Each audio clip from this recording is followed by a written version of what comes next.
Hello, Dr. Reed. This is Chezzy, and this is my video report for Organic Chemistry 231, Section 2.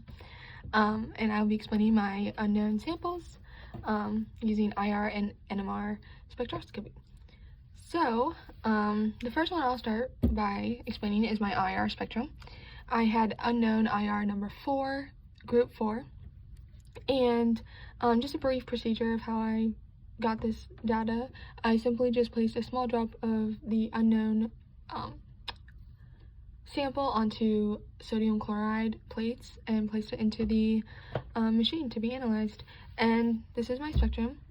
We'll start by going on the left here and explaining what I first see that there's a strong peak at 3371, and this indicates it has to be either an NH amine or amide, because it is strong with a spike. It's not broad, so it could be an NH amine or amide. Also, it could be just simply CH-SP hybridized bonds.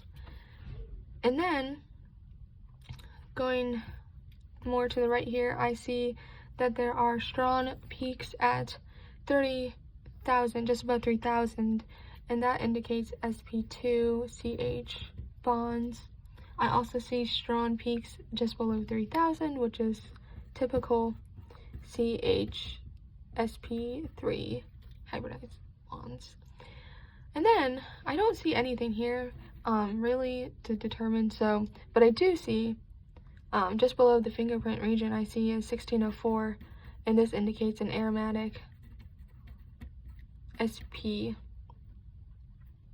aromatic benzene ring. So my molecule has to have a benzene ring. In that case, looking at my possible unknowns here, group 4, I see that this one, the unknown, it cannot be this molecule because it has an OH group, and we would see a strong broad peak at 3,300, and we do not see that. We just see a strong peak, single peak. And also, this is not a non-aromatic ring, and that peak would be around 1660. We do not see a strong peak at around 1660, so it cannot be this unknown here, molecule here.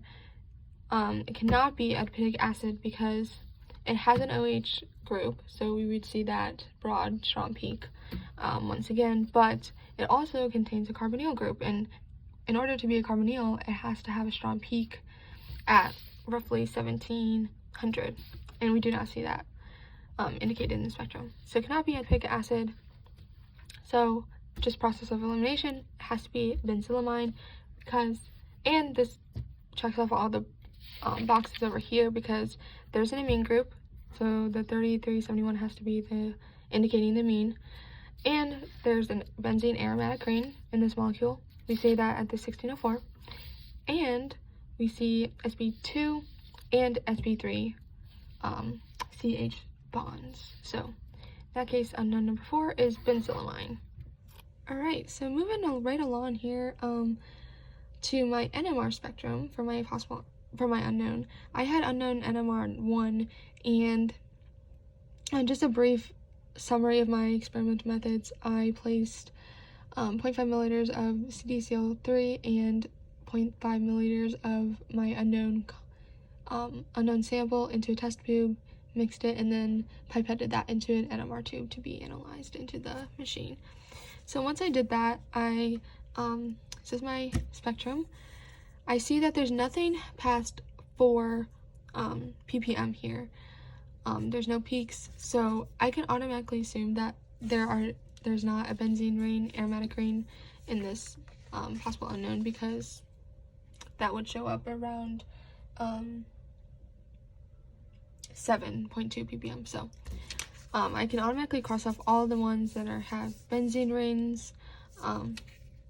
The next thing I look at is how many protons, or how many different types of protons. So I see that there are 3 different types of protons present in this molecule. So that helps eliminate some, but not everything. I did add all my hydrogens in because it just helps me visualize, but after I did that, I see that this 1-methylpropane-2-ol has 5 different types, so that one can be crossed off automatically. So I see that there is this peak right here is a quartet, and it has 2 hydrogens.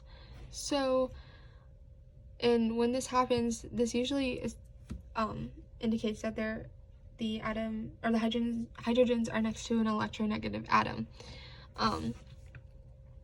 And since it's a quartet, the neighboring groups would be CH3. So I just go back over here and I see that this one has no electronegative atom, so it has to be not into consideration for this possible unknown. And then just moving down the line here, I also see another quartet at around 2.1 ppm, 2 hydrogens as well, and this indicates that this is next to a carbonyl group, so that's a C double bond O. And I can also assume that this one cannot be it because it has an electronegative atom, but there's no C double bond O. So it can't be that one, and it can't be this one because there's 2 electronegative atoms, and that would interfere with the shifting a little bit. But so it can't be those 2. So it's down to these 2 right here. And then I go back to my NMR spectrum for more confirmation of which one it could possibly be. So now that we have narrowed it down to 2 different structures, we simply could just look at the structures and see what's different. We see that ethyl propionate has 1 carbonyl and 1 oxygen, and then diethyl oxalate has 2 carbonyls and 2 oxygens, which plays a role in like the chemical shift. So the chemical shifts are going to be a little different. But looking at our NMR, we see that there's 3 different types of hydrogens. So once I added that hydrogens, I realized that diethyl oxalate only has 2 different types, while ethyl propionate has 3. So based on that, we can determine that ethyl propionate is our unknown.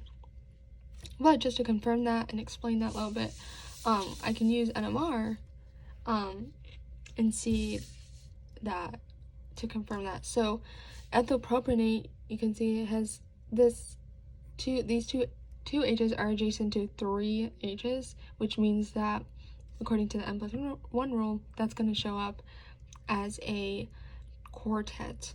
And since this is next to a carbonyl group, it's going to be around, a quartet's going to show up around 2.1 ppm, and we see that right here.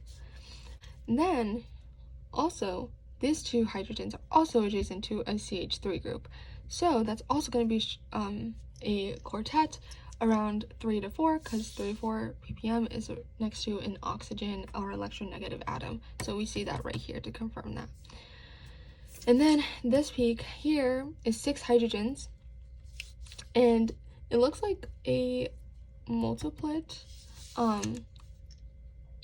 because there are many peaks, but we see that in this structure that there's 6 hydrogens on either side, indicating 1 type of proton in the same chemical environment. So based on all of that, we can determine that ethyl propionate is our NMR unknown.